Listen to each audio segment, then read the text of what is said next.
is day 4 and it's September 11. Alam niyo na, naglalakad kami. We're going to the beach and it's a sunny day. Sobrang ganda ng panahon.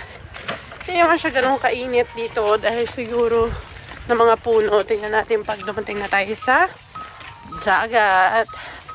So alam niyo na, it's 9:30 and we're heading na doon sa beach. Bye! And we're here, just like that. Di ba kami naglalakad kasi dahil nga merong trinino. And sobrang ganda ng araw. Hindi siya masakit pa sa balat. Tapos, as usual, meron ng Amili, wait lang! Merong alon, pero caravels yan. Ganda.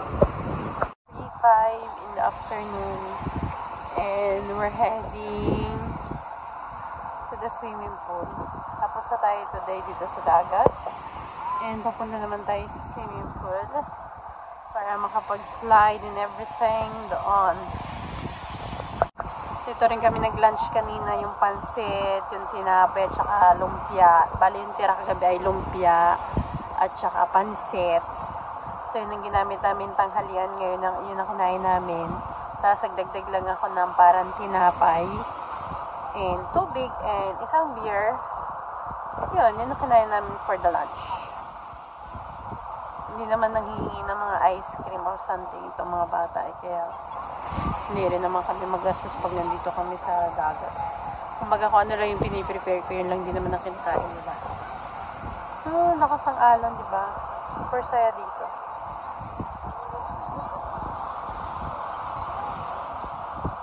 Guys, so iba tayong cellphone kasi yung cellphone ko ay lobat, nag-charge.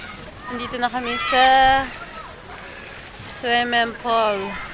Hinahanap ko si ate kasi kailangan ko sabihin sa kanya na alas 4:40 na at siya ay may call ng 5. Wait. Tapos, diba sabi ko, baka ngayon mag-adventure park si Amelie.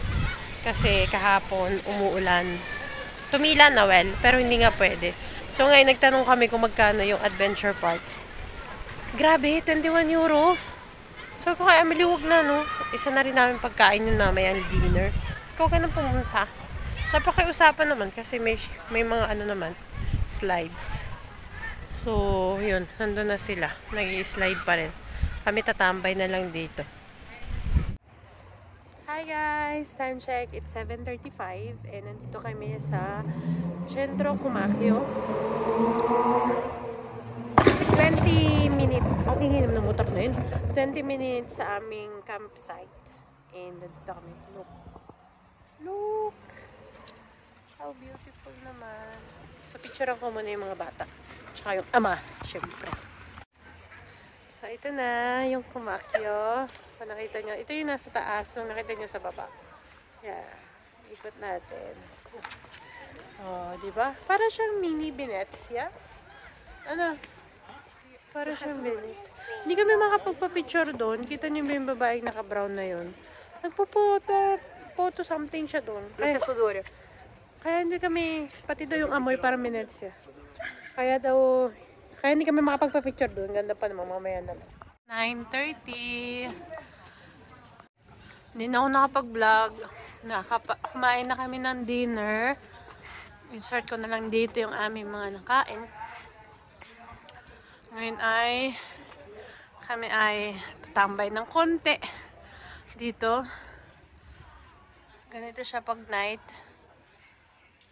Ang sarap ng pizza na nakain namin. Kaso, may nangyari.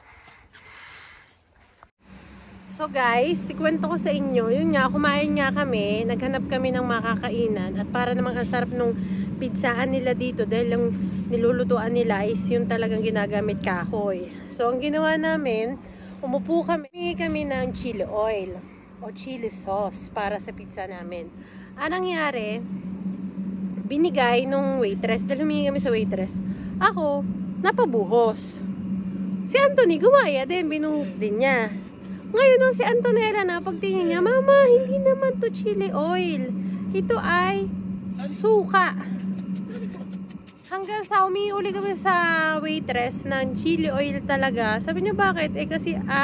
Kasi suka ang naibigay nyo, nailagay na namin. So gusto nilang palitan kasi nga pagkakamali nila. Hindi na lang namin pinapalitan. Dahil syempre nakakaawa din naman yung waitress na nagbigay sa amin. Kaya hindi na namin pinapalitan. Ngayon, nung nagbabayad na kami, sabi nito ni kayo na magbayad, nakakaya doon sa waitress dahil parang pinagalitan yata o something. Nung nagbayad kami, nag-less naman siya, para yung kinain ni Anthony hindi na pinabayaran. Tapos nag-offer pa sila ng kape. Kung anong gusto mo. Kung gusto mo ng maiinom mo, inuha na lang namin kape. 3 kape. So, yun. Hindi naman kasi kami mareklamo pag ganun kasi naiintindihan din naman namin ang trabaho nila. Kaya, ngayon, pauwi na kami sa village. Wala rin naman masyado na dito dahil almost lahat naman nga ng restaurant ay sarado. Katulad niyan, sarado. Yung isa din, sana, asan ba?